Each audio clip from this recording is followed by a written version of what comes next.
dalam materi KDTK ya, NGT.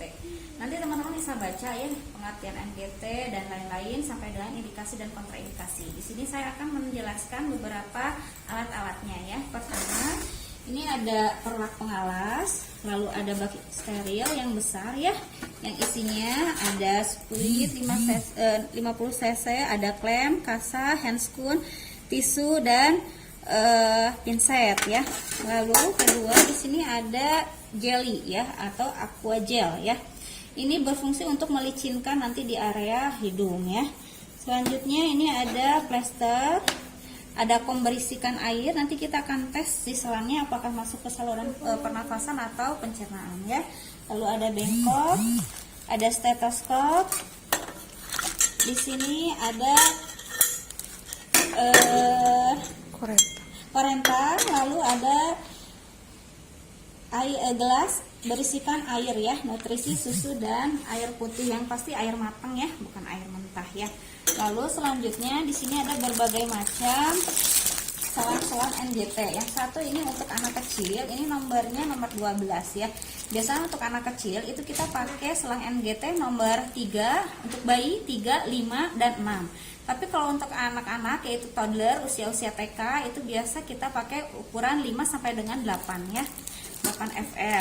Nah, ini untuk dewasa juga bisa kita memakai ukuran yang 12 FR dan ada ukuran 16 FR sampai dengan 18 FR. Bedanya apa? Bedanya yang 12 dengan yang 16 itu dari segi ukuran ya. Semakin kecil nominalnya, ini semakin kecil juga ukuran dari selang NGT. Begitu pula nomor 16. Ini nomor 16 lebih besar, nominalnya besar dan ukuran selangnya juga lebih besar. Silahkan teman-teman bisa lihat ya. Seperti itu.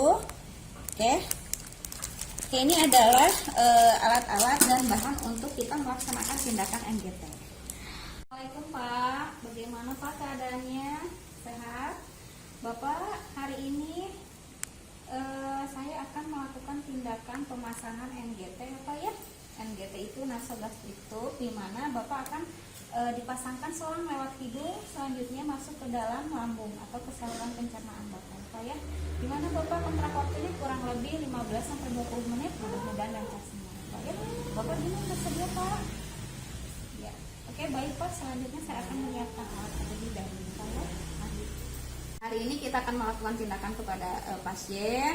Ingat ya, harus sudah cuci tangan. Posisi ini Ibu sudah cuci tangan.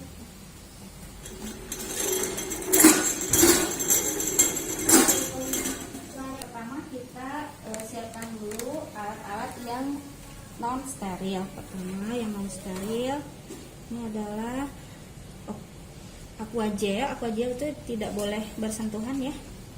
Jadi hanya ditetes saja. Kedua, kita akan siapkan plester ya. Bisa nanti di akhir bisa disiapkan terlebih dahulu ya, khawatir nanti kita lupa ya. Selanjutnya baru kita pasang perlak pengalas. Bapak maaf ya Pak ya, saya pasangkan dulu ya Pak ya. Gimana Bapak posisinya sudah nyaman? Posisikan pasien senyaman mungkin. Selanjutnya bengkok.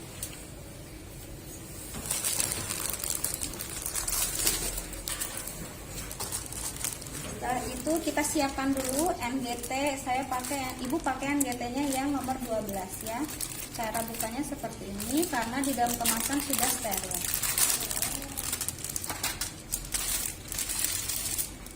Bisa ke sini ya. Selanjutnya baru kita pakai handscoon.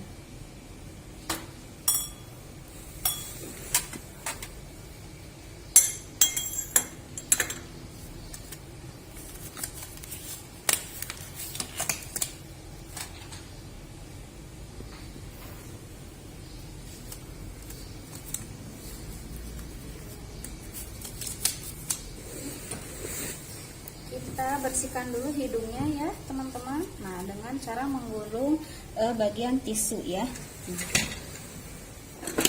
Punten Pak, dibersihkan dulu ya Pak ya.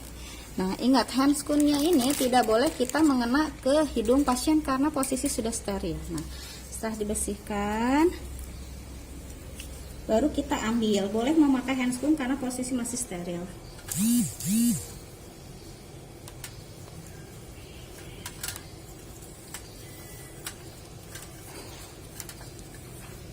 Kita ukur terlebih dahulu dari ujung telinga sampai ke ujung nasal ya.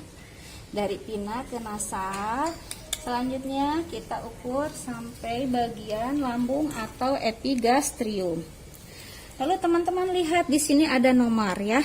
Kita ambil 55. Nah, kalau ada nomor 55 di tengah ada titik, otomatis ini adalah 60 ya. 60. Jadi jedanya 5 cm ya. Seperti itu. Sudah, teman-teman boleh tandai atau hanya dipijit saja. Selanjutnya, karena ini adalah selang NGT tanpa bertutup, jadi kita tutup terlebih dahulu. Nah, seperti ini. Nah, seperti ini ya. Kita ingat-ingat tadi ukurannya di 60 ya.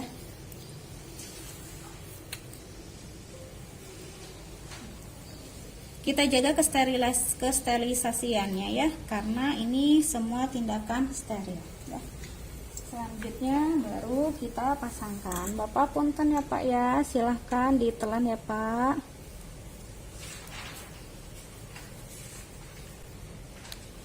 Telan Pak, telan. Teman-teman harus diperhatikan wajah pasien kalau kebiruan ataupun dia kemerahan, batuk-batuk, jangan diteruskan, jadi dicabut dulu ya, apalagi mengeluarkan darah ya.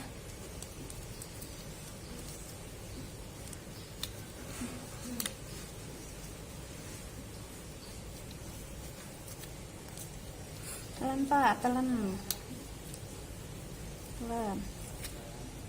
Usahakan handscoon kita tidak mengenai hidung pasien, karena selangnya akan masuk ke dalam saluran pencernaan. Oke, setelah selesai, nah, selang NGT boleh kita simpan di sini, boleh. Kita ambil,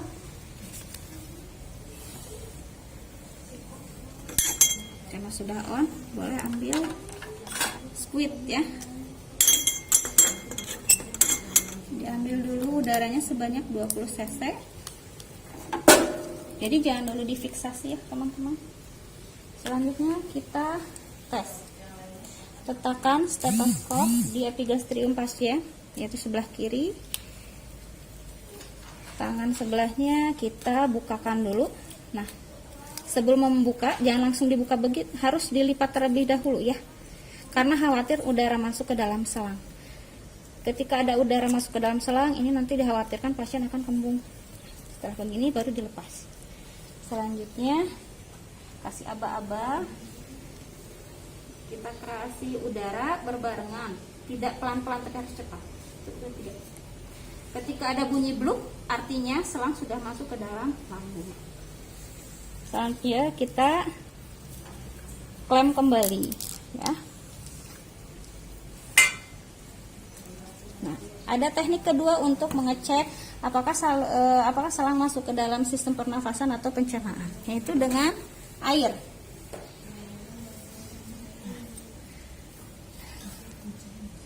Kita perhatikan apakah air ini ada gelembung atau tidak. Jika tidak ada gelembung, artinya selang masuk ke dalam sistem pencernaan ya.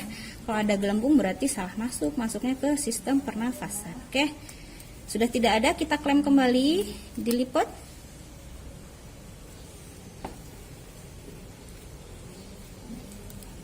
Baru kita tutup.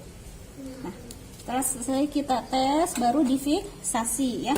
Jangan sampai difiksasi duluan, nanti begitu tidak masuk, jadi harus bongkar-bongkar lagi. Kasihan pasien. Nah,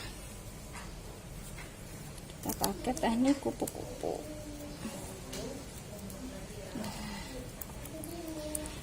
Bisa hanya satu, bisa kesini juga satu ya. Untuk teknik fiksasi ya, ibu pakainya satu aja. Selanjutnya ditaruh di samping pasien. Setelah itu baru dirapihkan alatnya. Oke, setelah kita melakukan pemeriksaan dan berbunyi blue, Selanjutnya, udara yang tadi kita masukkan sebanyak 20 cc kita tarik kembali. Kenapa? Karena dikhawatirkan nanti di dalam lambung banyak sekali udara, akhirnya pasien menjadi kembung. Bukan hanya makan yang masuk, bahkan nafsu makan pun tidak ada ya. Jadi diambil dulu ya. Selanjutnya baru kita tes.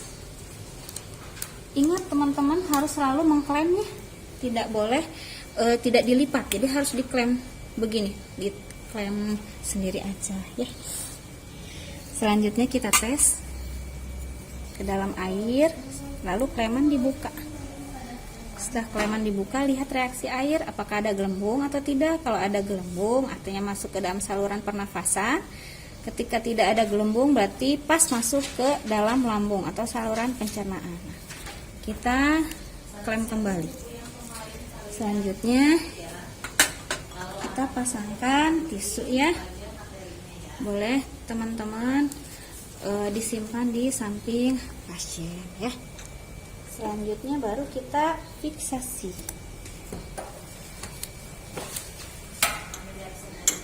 Maaf ya Bapak ya.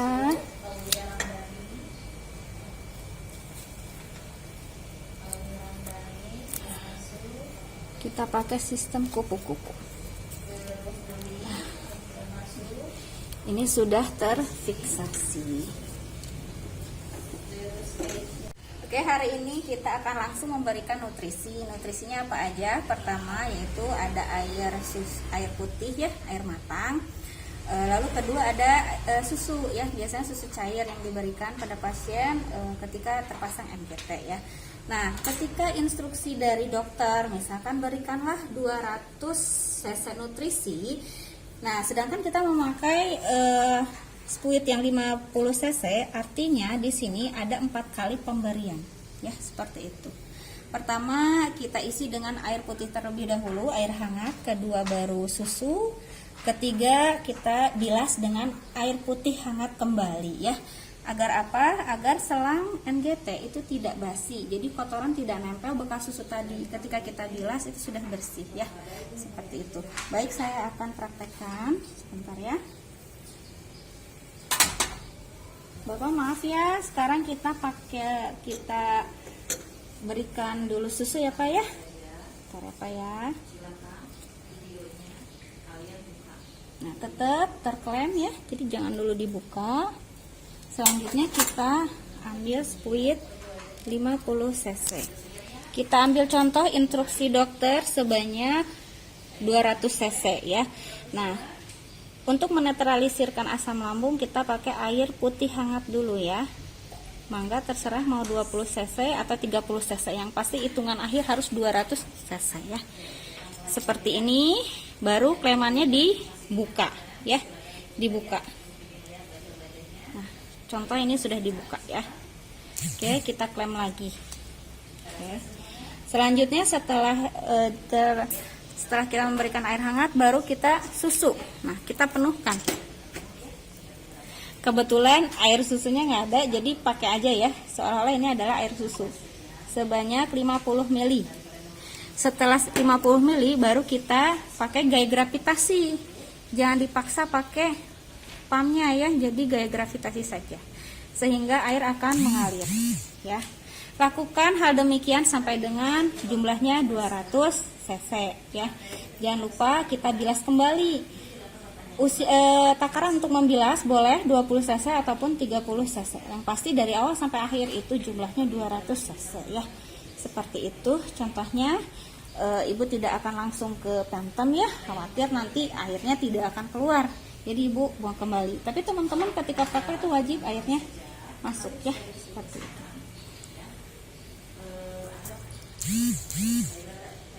Kita buka, baru klem kembali. Setelah diklem kembali,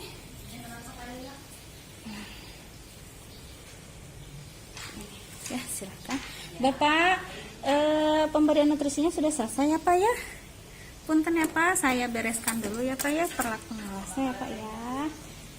Gimana Pak, rasanya kurang nyaman ya Pak ya? Maklum ya Pak ya, ini semua bagian dari pengawasan. Selanjutnya bereskan alat.